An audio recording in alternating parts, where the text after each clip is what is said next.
আসসালামু আলাইকুম। আলহামদুলিল্লাহ ওয়াহদা ওয়াসসালাতু ওয়াসসালামু আলা মাল্লা নবিয়্যা বা'দা। সম্মানিত দর্শক মণ্ডলী, আমাদের আল ইতেশাম টিভিতে জিজ্ঞাসা করা হয়েছে সিয়াম ভঙ্গের কারণসমূহ কি কি কি কারণে সিয়াম ভঙ্গ হয়ে যায়। সম্মানিত দর্শক মণ্ডলী, আমরা বিষয়টি আপনাদের সামনে স্পষ্ট করতে চাই।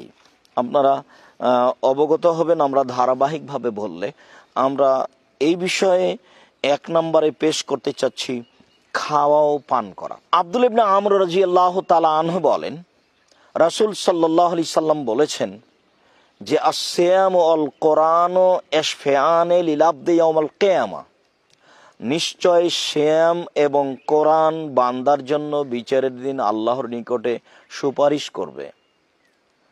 ফায়াকুলু সিয়াম, সিয়াম বলবে আই রাব্বি মানাতুহু তা'আমা ওয়াশ শাহওয়াত বিন নাহারে ফাশাফিনি ফিহি, হে আমার প্রতিপালক, আমি মানুষকে খাওয়া ও পান করা থেকে দিনে বিরত রেখেছি। আমি এই লোকটির ব্যাপারে সুপারিশ করছি, তুমি আমার সুপারিশ গ্রহণ করো, এই লোকটিকে ক্ষমা করো। কোরআনও বলবে যে প্রতিপালক, আমি ওই লোকটিকে রাতে ঘুম যাওয়া হতে বিরত রেখেছি, সে রাতে কোরআন তেলাওয়াত করেছে। ফাশাফিনি ফিহি, তুমি এই লোকটির ব্যাপারে আমার সুপারিশ গ্রহণ করো। ফাইশাফানে, কোরআন এবং সিয়ামের সুপারিশ গ্রহণ করা হবে। অত্র হাদিসে খাওয়া ও পান করা বিষয়কে নিষেধ করা হয়েছে। সাথে সাথে রাসূল সাল্লাল্লাহু আলাইহি সাল্লাম বলেছেন, অবালিগ ফিলিস্তিনি শাক ইল্লান তাকুনা সায়েমান, তুমি অজু করার সময়তে নাকে পানি দিয়ে ভালোভাবে নাক ঝাড়ো, তবে সিয়াম অবস্থায় নাকে বেশি করে পানি দিও না। সম্মানিত দর্শক মণ্ডলী, মানুষ যদি নাকের মাধ্যমে পানি পান করে বা মুখের মাধ্যমে পানি পান করে তাহলে সিয়াম ভঙ্গ হবে। অত্র তিরমিজির সহিহ হাদিস দ্বারা এটাই প্রমাণ হয়। আমরা সংক্ষিপ্তভাবে এই দুই হাদিসের মাধ্যমে স্পষ্ট করতে চাচ্ছি যে খাওয়া ও পান করাতে সিয়াম ভঙ্গ হয়। দুই, খাওয়া ও পান করার অন্তর্ভুক্ত যেগুলি, যেমন মানুষ ইঞ্জেকশন ব্যবহার করছে খাদ্যমূলক, সেটা মুখের মাধ্যমেও খাচ্ছে না, নাকের মাধ্যমেও খাচ্ছে না, ইঞ্জেকশনের মাধ্যমে শরীরে আহার যোগাচ্ছে।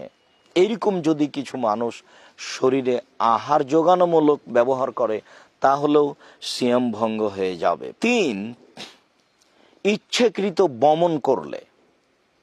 রাসূল সাল্লাল্লাহু আলাইহি সাল্লাম বলেছেন, এজাস্তাকা আমদান ফাল ইয়াকদি, কোনো মানুষ যদি ইচ্ছাকৃত বমন করে তাহলে সে যেন তার সেই সিয়ামের স্থানে আর একটি সিয়াম কাজা আদায় করে।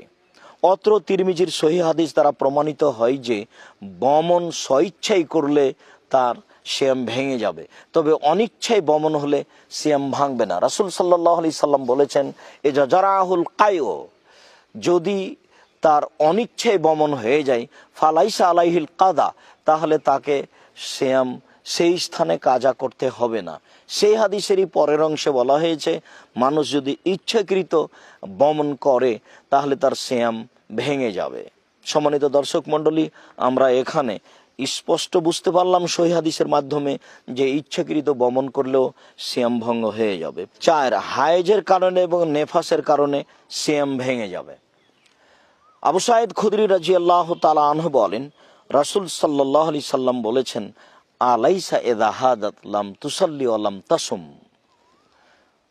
নারীদের এক জিজ্ঞাসার উত্তরে রাসূল সাল্লাল্লাহু আলাইহি সাল্লাম বলেন যে মহিলাদের দিনের ব্যাপারেও ক্ষতি রয়েছে, কেননা তারা যখন ঋতুবতী হয় বা সন্তান প্রসবের কারণে নেফাসের অন্তর্ভুক্ত হয় তখন তারা সিয়াম পালন করতে পারে না, সালাত আদায় করতে পারে না। এটা কি নয়? বুখারী মুসলিমের অত্র হাদিস দ্বারা প্রমাণিত হয় যে ঋতুর কারণে এবং নেফাসের কারণে তাদেরকে সিয়াম পালন করতে হবে না।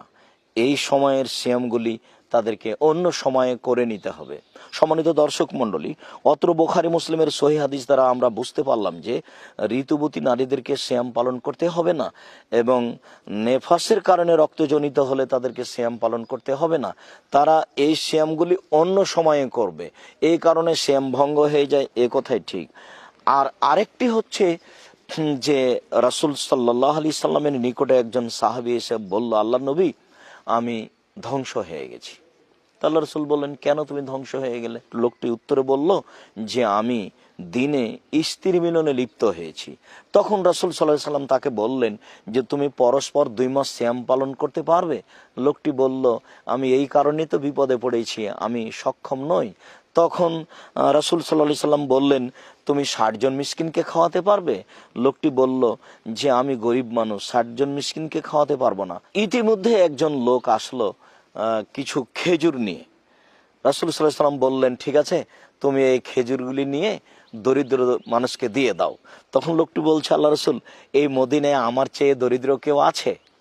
তখন রাসূল সাল্লাল্লাহু আলাইহি সাল্লাম বললেন, যাও যাও, তুমি এগুলি খেয়ে নাও।